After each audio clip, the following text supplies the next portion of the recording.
Okay, next we have the first of the modern VST synths, which is Retrolog II. This is an upgrade from the original Retrolog. They've added a third oscillator, and they've also added additional LFO capability and 2 additional pages.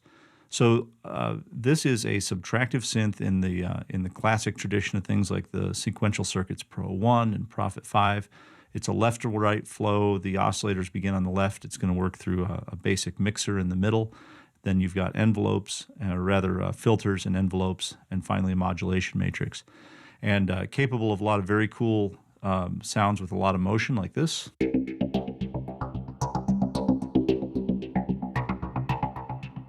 And that's a pretty complex sound to come out of one instrument. And if you take a look at where that's coming from, we can click on the second page. And by the way, I should point out that as a more modern plugin, you have both tooltips and value tips, which as you're trying to experiment with a synth is terrific because it's going to tell you what stuff is and what the setting is and so forth, and you don't have to paw through the manuals so much.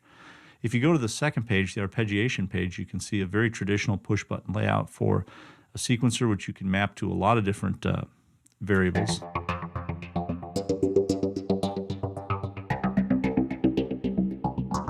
And that's where an awful lot of that motion can be introduced. Then finally, the third page over here. And again, the controls on these are fairly self-explanatory. The manual goes through them in detail, so I'm not going to waste your time with looking at each one now. I just want you to know how to find them and where they are. The last page here is the effects page, and it has reverb, delay, phasers, all sorts of kind of good stuff in here. And I would point out that the chain window at the top, you can actually click and drag these indicators to reorganize the sequence of the events or the effects so that you can generate entirely new sounds and timbres very, very quickly. Now, along those same lines, let's go back to the synth page for just a moment. And you'll notice that throughout this page, you have these handles. And if I hover over one of them, let's say the mod wheel down here, what this says is I have the option to use that handle to drag the mod wheel as a modulation source to a destination. So if I want to set up a relationship where the mod wheel is going to control the cutoff frequency, all I have to do is click and drag that to the cutoff frequency. And there you go. And now you can see that those two are connected. I'll play a little bit of that.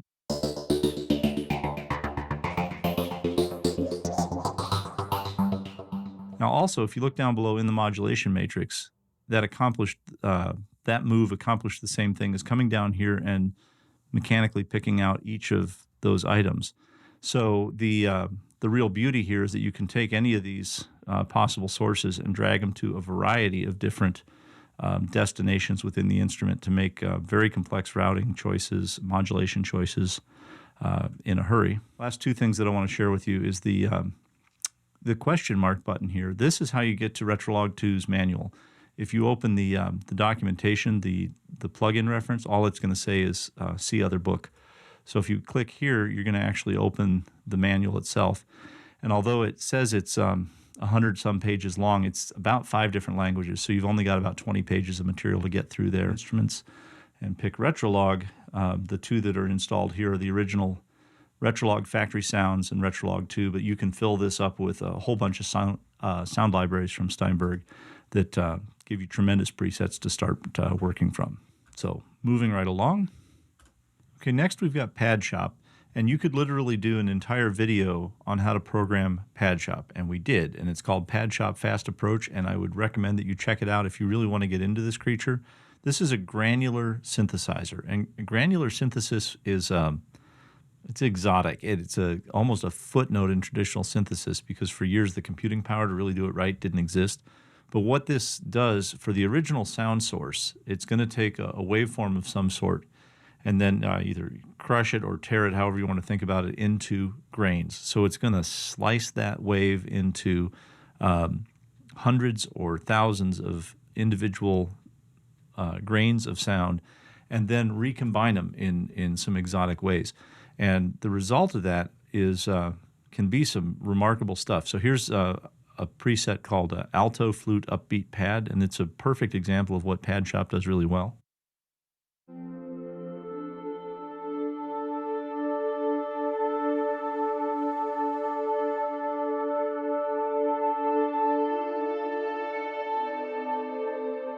A couple of things that I want to point out, though, just to get you headed in the right direction with this one. That like Retrolog II, you come down here to the question mark, and that's going to be your access to Padshop's manual.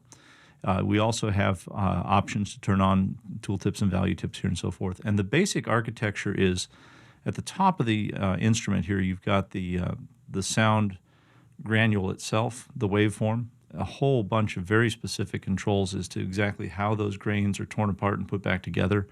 Again, Padshop fast approach, except no substitute.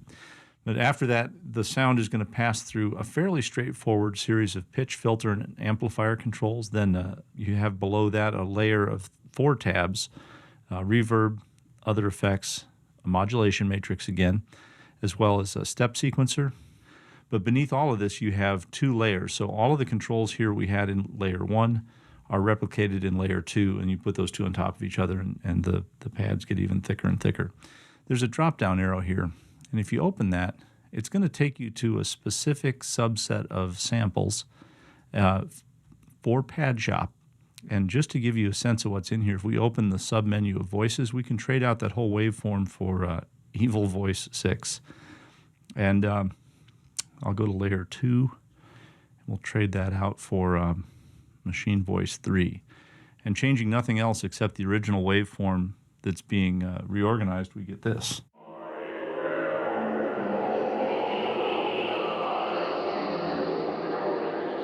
And if you play with the number of voices and the speed, you can actually set these controls underneath the window to hear the original raw sample, and a lot of them are pretty bizarre.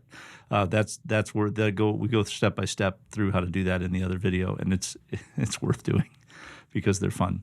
But the big aspect, the big selling point to Padshop Pro is that you're no longer limited to just the dedicated Padshop samples. You can bring in your own material. And so here's what a lot of people do. I've upgraded to Padshop Pro. I've got Media Bay open here on the right, and I want to take this drum loop. I want to drag that in and work with it. And so they grab it and they drag it over, and you see the little plus sign appear, and you think, hot dog, here we go. You let go. Nothing's happened at all. Maybe it's over here, layer A. Nothing. And you can do this over and over again and get no results, and it can be very frustrating. And what's going on here in the background is that most, if not all, of the Steinberg VST content is it's encrypted, it's protected, not from really a copyright standpoint, but to keep people from fouling it up, and then the program doesn't work right. So you can't overwrite any of the factory presets in Padshop or anything else. So what you have to do is to save this as your own pad first, your own setting, and then you can mess with it. So I'm going to save this, and we'll call it Add Your Own. Hit OK, and now you notice that it's changed to that title. Now that this is our own creation and it's not one of the factory presets, I can take that drum loop down here, and now it works. And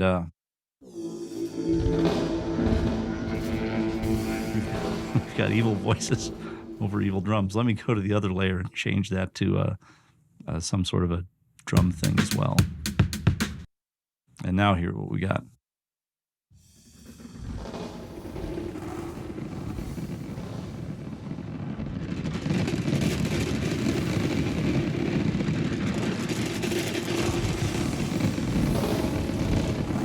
And again, you can take all of these controls underneath here and spend just hours playing around with them to reverse and mix up the direction and how much randomization and how many grains it grabs at once.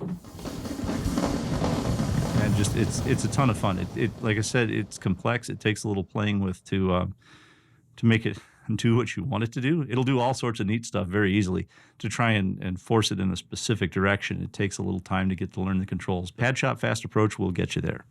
And now we'll move on to the next one. Okay, in keeping with our theme of esoteric synths that prove there's a niche market out there, this is Loop Mesh, and it's very specific.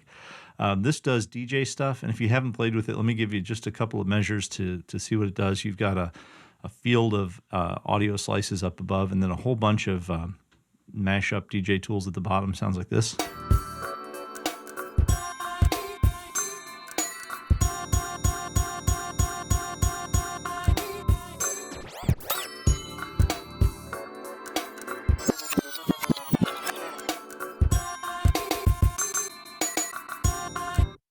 and I'm not very good at it.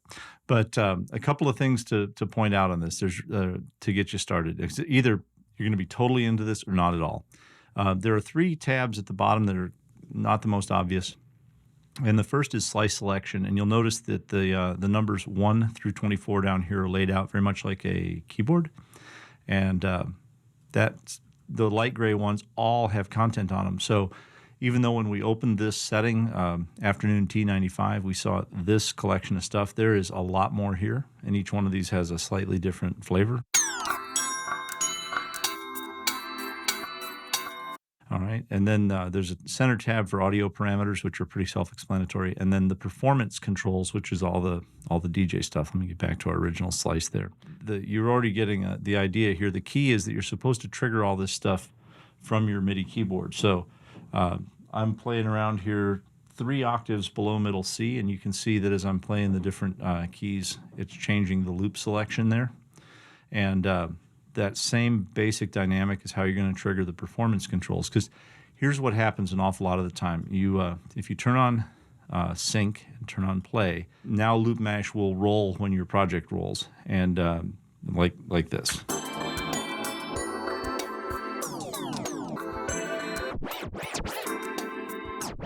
And people sit there and play with the performance controllers and create the next great mashup, but then come to discover there's nothing has been recorded in the track. And the biggest frustration that I've seen on the forums and elsewhere with this is that how do I make this go? How to make it work?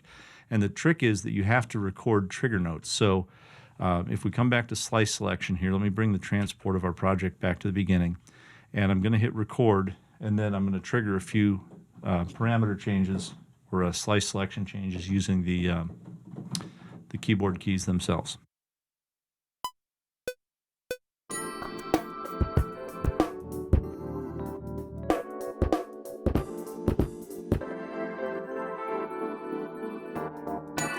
Okay, so now as you play back your project, it's going to trigger those at each interval point. And of course, you can use tools like quantize, and you can open this up to trigger those performance controllers. It's the same basic dynamic, except we're into an entirely different part of the keyboard here. We're starting with basically middle C for the 1/8 stutter effect there. So.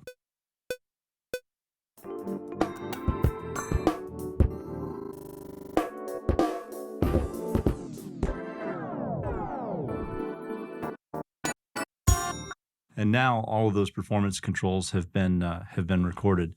Put this away from now, and we'll come back after we get done with the Groove Agent tutorial. At the end of that, I'll show you how you can use those to do some neat Launchpad stuff. So we'll come back to Loop Mash in just a minute.